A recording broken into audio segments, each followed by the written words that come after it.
नमस्कार, मैं हूं एमजी श्रीवास्तव। आप देख रहे हैं कंसेप्ट क्लियर विथ एमजीएस। आज हम लोग जो क्लास 10th की जो मैथमेटिक्स की जो बुक है एनसीईआरटी और पैटर्न पर और सीबीएसई पैटर्न पर, उसका हम लोग प्रश्नावली 1.2 का क्वेश्चन नंबर 4 को करेंगे। उसमें क्या है कि एचसीएफ दिया है और एलसीएम निकालना है। ठीक है, तो आइए हम लोग इसको समझते हैं कि क्या चीज़ है। देखिए, सबसे पहले ये समझते हैं कि अगर दो संख्या रहे, तीन नहीं दो संख्या रहे, तो क्या होता है, ए और बी का जो गुणनफल होगा, ए और बी मान लीजिए दो संख्या है, तो दोनों को मल्टीप्लाई करेंगे ना, तो वो किसके बराबर होगा, ए और बी का एलसीएम और उसके एचसीएफ के बराबर होगा। ये फॉर्मूला है। ये फॉर्मूला कैसे बना है ये भी समझ लेते हैं, इसको जरा समझ के हल करते हैं। ठीक है, मान लीजिए कि एक संख्या है, कितना, 6 है। ठीक है, एक संख्या 6 है, दूसरी संख्या क्या है, 10 है। ठीक है, अब देखिए 6 और 10 का सबसे पहले एचसीएफ देखिए क्या होगा।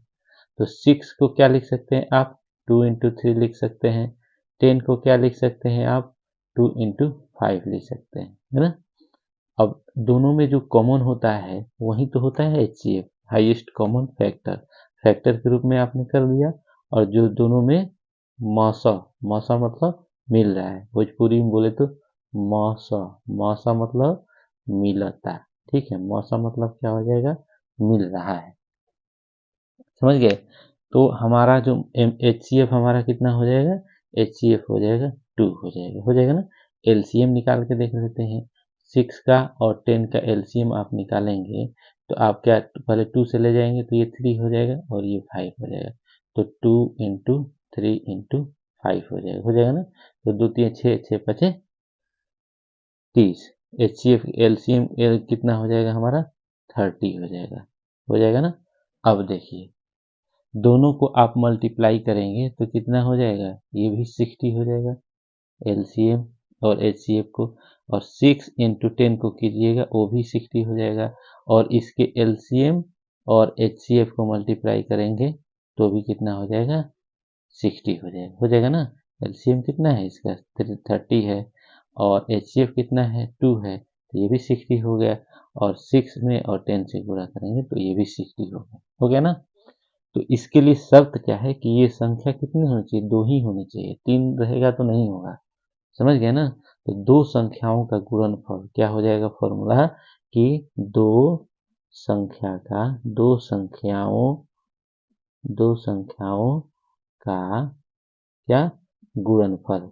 गुणनफल गुणनफल मतलब क्या, मल्टीप्लाई कीजिए, वो किसके बराबर होता है, तो एलसीएम और एचसीएफ के बराबर होता है। ये है फॉर्मूला। ठीक है, तो ये फॉर्मूला हो गया। और ये फॉर्मूला कैसे बना है वो भी हम लोग समझ गए। सब ठीक है ना, ये समझ में आ गया। तो अब इसी आधार पर ये वाला क्वेश्चन है, समझ गए।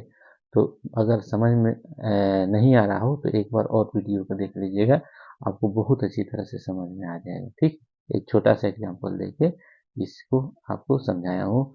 ये कि ये फॉर्मूला जो बना है वो कैसे बना है, क्यों बना है, समझ गए ना। अब चलिए क्वेश्चन को हल करते हैं। देखिए जब इतना होता है तो ए हमारा कितना है, 306 है, और बी कितना है अपना, 657 है। एलसीएम हमें प्राप्त करना है, और एचसीएफ हमारा कितना है, एचसीएफ 9 है ना। तो एलसीएम इक्वल टू कितना हो जाएगा, इसको मल्टीप्लाई करके 9 से आप डिवाइड कर देंगे। एलसीएम इक्वल टू हो जाएगा 306 इंटू 657 बाई 9। ठीक है, इसको आप हल करेंगे तो क्या हो जाएगा, 222338 हो जाएगा। ये हो जाएगा आपका आंसर। समझ गए ना। तो कैसे हम लोग एक एक स्टेप समझ के इसको हल कर लिए। इस तरह अगर मेरा पढ़ाना आपको अच्छा लग रहा हो तो जो कमज़ोर विद्यार्थी हैं, जिनको मैथमेटिक्स समझ में नहीं आती है, या उसको मैथमेटिक्स को और डीप में समझना चाहते हैं, सीखना चाहते हैं, तो ऐसे विद्यार्थियों के पास आप ये वीडियो को शेयर कर दीजिए। ठीक है, और अच्छा लग रहा हो तो लाइक शेयर और सब्सक्राइब कीजिएगा मेरे चैनल को। ठीक है, तो इस तरह हम लोग 4th नंबर क्वेश्चन समझ गए। अब हम 5th नंबर क्वेश्चन करेंगे। ठीक है ना। अब देखिए 5th नंबर क्वेश्चन क्या कह रहा है कि जांच कीजिए कि क्या किसी प्राकृतिक संख्या n के लिए संख्या 6 टू द पावर n अंक 0 पर समाप्त हो सकती है। तो 0 पर समाप्त हो सकती है, इसका मतलब आप क्या समझे कि जो मान लीजिए कि अंक कोई भी अंक ले लेते हैं, है ना, कोई भी अंक ले लेते हैं, 2 अंक 3 अंक का, और यूनिट डिजिट क्या होना चाहिए, 0 होना चाहिए। जैसे आप मान लीजिए 5 6 9 लास्ट में क्या होना चाहिए, 0 होना चाहिए, है ना। तो ऐसा कैसे कब होगा, ऐसा तब होगा जब ये क्या होना चाहिए, 10 से डिवाइड होना चाहिए, है ना। तो 10 से डिवाइड का मतलब क्या हो जाना चाहिए, 2 इंटू 5 से होना चाहिए डिवाइड, है ना। अगर कोई संख्या 2 टू द पावर n है और 5 टू द पावर n है, तब जाके क्या होगा, वो हमारा डिवाइड, n की जगह पर अगर आप एक 1 लिखेंगे तो क्या हो जाएगा, 10 हो जाएगा, 2 लिखेंगे तो क्या हो जाएगा, 4 और 25 100 हो जाएगा।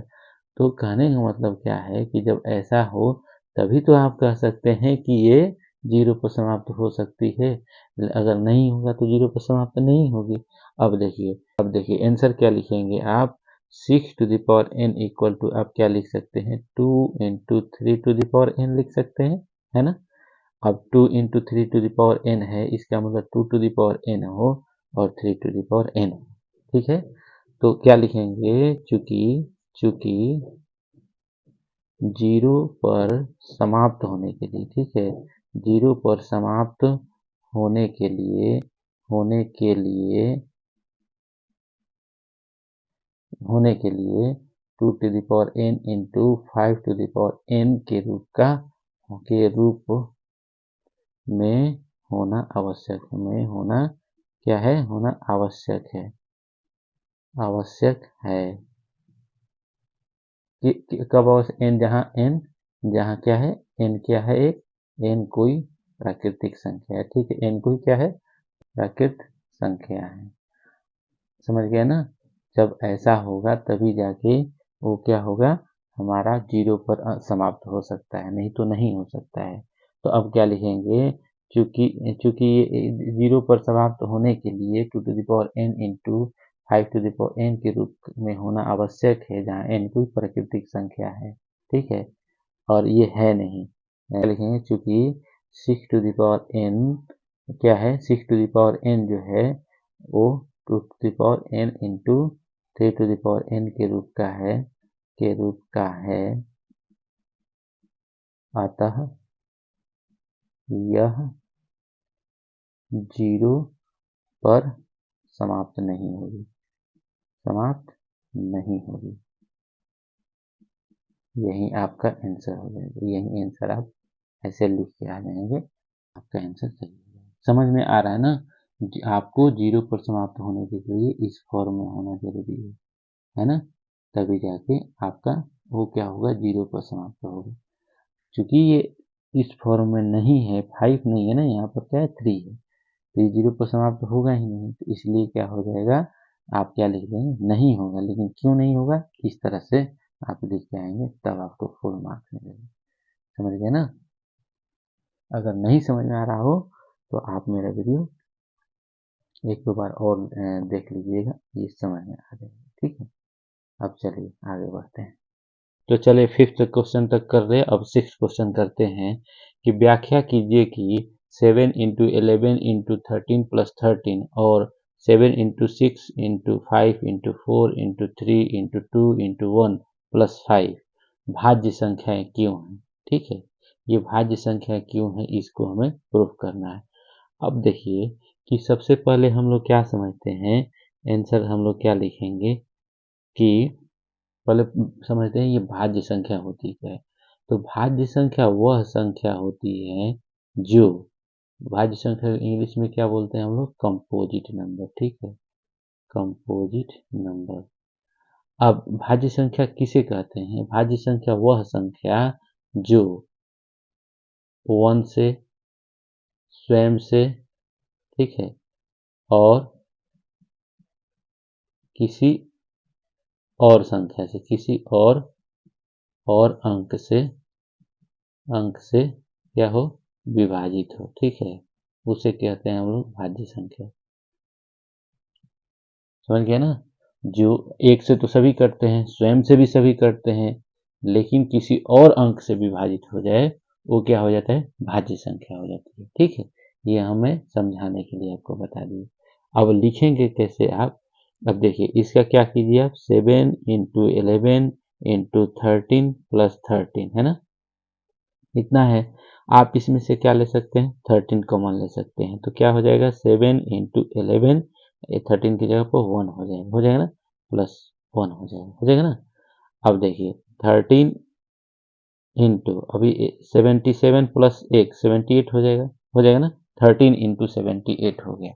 अब देखिए इसको आप करेंगे, इसका जब हल करेंगे तो ये कितना आ जाएगा आपका 1014 आ जाएगा। ठीक है, अब ये चूंकि क्या है, भाज्य संख्या है, कैसे है, ये एक से तो डिवाइड होगा ही होगा, स्वयं से भी डिवाइड होगा ही होगा, और साथ में क्या किससे डिवाइड हो सकता है, 2 से भी डिवाइड हो सकता है, ये 13 से भी डिवाइड हो सकता है, उसके अलावा आपको और भी संख्या से डिवाइड हो सकता है। इसको कैसे लिखेंगे, चूंकि 1014 1014 क्या है, एक और स्वयं स्वयं के अलावा अलावा किससे डिवाइड हो सकता है, ये 2 से भी डिवाइड हो सकता है, 13 से भी डिवाइड हो सकता है, से भी क्या हो सकता है, विभाजित हो सकता है।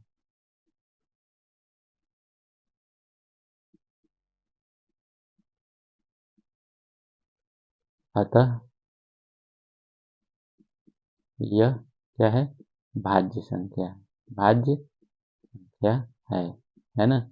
इसी तरह आप क्या कर लेंगे, इसको भी कर लेंगे। तो आप क्या करेंगे, 7 into 6 into 5 into 4 into 3 into 2 into 1 plus 5, ठीक है, इसको निकालेंगे तो आप क्या हो जाएगा, 5045 हो जाएगा। तो क्या लिखेंगे, चूंकि 5045 है ना, ये किस किस से विभाजित हो से, एक और स्वयं के अलावा, एक और स्वयं स्वयं के अलावा क्या हो सकता है, ये 5 5 से भी, एक एक एक ही से लिख देंगे ना आप, तो आप आंसर आपका कंप्लीट, 5 से भी क्या हो सकता है, विभाजित हो सकता है, विभाजित हो सकता है, इसलिए ये क्या है, ये भाज्य हो सकता है, अतः यह क्या है, भाज्य संख्या, भाज्य संख्या। आपको ये नहीं देखना है कि और किसी से कम एक और स्वयं के अलावा किसी एक से भी अगर डिवाइड हो जाए तो क्या हो जाता है, भाज्य संख्या हो जाती है, भाज्य संख्या है। समझ गए, यही आप लिख के आ जाएंगे, आपको फुल मार्क्स मिल जाएंगे। ठीक है, तो समझ में आ रहा है ना, किस तरह एक एक चीज को समझ समझ के हम लोग समझ रहे हैं, और इतना अच्छे तरह से समझ रहे हैं कि कमजोर से भी कमजोर विद्यार्थियों को समझना है। तो आपको आपसे रिक्वेस्ट है कि जो भी कमजोर विद्यार्थी जिनको मैथमेटिक्स में रुचि नहीं है, उनको मेरा ये वीडियो शेयर कीजिए, उनको जरूर समझ में आएगा। और मेरा पढ़ाने का यही मकसद है कि उनको डीप नॉलेज हो, जो तेज विद्यार्थी हैं उनको डीप नॉलेज हो, और जो कमजोर विद्यार्थी हो उनको भी समझ में आए। ठीक है, अगर ये पढ़ाने का तरीका आपको अच्छा लग रहा हो तो आप लाइक करते चलिएगा। ठीक है, चलते हैं अगले क्वेश्चन की तरफ। तो चलिए, इस प्रश्नावली का एक बहुत ही बड़ा क्वेश्चन है, लेकिन बहुत इसका आंसर बड़ा शॉर्ट में बनेगा। देखिए क्या क्वेश्चन कह रहे हैं कि किसी खेल के मैदान में चारों ओर एक वृत्ताकार पथ है। ठीक है, एक वृत्ताकार पथ बना लिए हम। ठीक है, अब एक लड़की है सोनिया, उसको 18 मिनट लगते हैं। ठीक है, मान लीजिए यहाँ से शुरू किया और इसको इसी डायरेक्शन में चलने में कितना लग रहा है, 18 मिनट की जगह। ठीक है, ये सोनिया को चलने में कितना लग रहा है, 18 मिनट लग रहा है। ठीक है, इसी डायरेक्शन में। अब इसी डायरेक्शन में एक और लड़का है, उसको चलने में कितना लगता है, 12 मिनट लगता है। ठीक है, तो 12 मिनट में ये आ जा रहा है यहाँ पे, इसी जगह पर। ठीक है, तो ये लगा रहा है 12 मिनट, ये लगा रहा है 18 मिनट, है ना। तो ये क्या करेगा कि 3 चक्कर लगा के यहाँ पर पहुंच जाएगा, है ना, तो 36 मिनट हो जाएगा। ये क्या करेगा, क्योंकि एक चक्कर में तो ये पीछे ही रहेगा, तो दूसरा चक्कर जब लगाएगा 18 दूनी 36, तब जाके ना यहाँ पर दोनों मिलेंगे, है ना। तो 36, 18 दूनी क्या हो जाएगा 36, दूसरा चक्कर में यहाँ पर आ जाएगा ना। ये क्या हो जाएगा, तब तक ये 3 चक्कर लगा के यहाँ पर आ जाएगा ना। तो सेम जगह पर कब मिलेंगे, प्रारंभिक स्थान पर 36 मिनट के बाद मिलेंगे। लेकिन ये बनेगा कैसे, इस तरह का क्वेश्चन, चलिए ये तो हम लोग छोटा था अंक, तब जाकर बड़ा क्वेश्चन रहता तो कैसे बनाते। तो इसके लिए क्या करते हैं हम लोग कि एलसीएम निकालना पड़ता है। एलसीएम क्यों निकालना पड़ता है, ये क्या है, लीस्ट कॉमन मल्टीपल, वह छोटी संख्या है जिसमें दोनों से डिवाइड हो जाता है ना। तो ये क्या हो जाता है मल्टीपल, यानी 18 का मल्टीपल क्या हो जाता है 18, 18 दूनी 36, 18 तो ये 54 हो गया। और 12 का मल्टीपल क्या होता है 12, 12 12 दूनी 24, बढ़ती है 36 हो गया ना। तो ये देखिए सबसे छोटा अंक जो दोनों में मिल रहा है वो है 36, तो ये हो जाएगा, यही होता है हमारा क्या एलसीएम होता है। हमें क्या निकालना है, एलसीएम निकालना है किसका, तो 18 का और 36 का। तो आराम से निकाल सकते हैं आप। 18 और 36 का एलसीएम कैसे निकलेगा, 2 से निकलेगा, कटेगा तो ये हो जाएगा 9, ये हो जाएगा अपना 18 हो जाएगा ना। फिर ये क्या हो जाएगा, 3 से कटेगा तो ये हो जाएगा 3, और ये हो जाएगा कितना 6 हो जाएगा ना।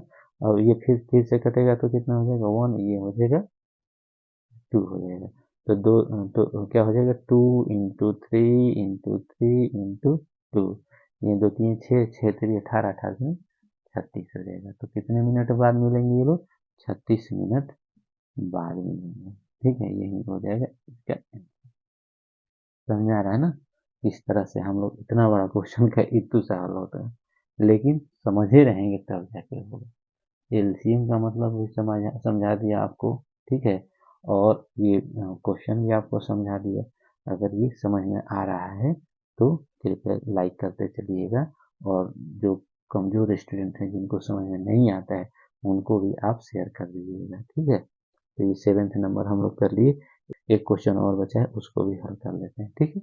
चलिए, तो चलिए आपको एट प्रश्नावली 1.2 का जो 8 नंबर का जो क्वेश्चन है, पूर्णांक 4284 और 6762 का एचसीएफ भी ज्ञात करना है और एलसीएम भी ज्ञात करना है। एक तरीका आपको बता देता हूँ जिससे कि एचसीएफ भी एक ही बार में निकल जाएगा और एलसीएम भी निकल जाएगा। देखिए कैसे, 4284 है और ये कितना है 6762 है ना। तो सबसे पहले किससे जाएगा, ये 2 से जाएगा, तो ये हो जाएगा 21, और ये क्या हो जाएगा, ये अपना 42 हो जाएगा ना। ये कितना हो जाएगा, 6 7 है तो 3 हो जाएगा, फिर 3 हो जाएगा, फिर 8 हो जाएगा, फिर 1 हो जाएगा। अब तो 2 से जाएगा नहीं। अब देखिए 3 से जाएगा, तो 3 से तो 21 हो जाता है, फिर ये हो जाएगा एक बार में 3 से का 12 हो जाएगा। ये हो जाएगा कितना 1 1, ये 81 है ना। तो ये 81 है तो 3 दूनी 6, और ये कितना हो जाएगा 21, 3 से तो 21 हो जाएगा ना।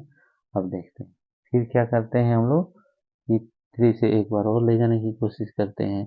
तो क्या हो जाएगा 3 दूनी 6, और ये हो जाएगा 11, तो 3 3 का 9, ये हो जाएगा 24, 3 मतलब 24 हो जाएगा। फिर 3 से करेंगे तो क्या हो जाएगा, ये 3 3 से 9, 22, 3 से तो 21, 17, अब जाएगा नहीं जाएगा ना। अब कैसे क्या करें भाई, तब देखिए।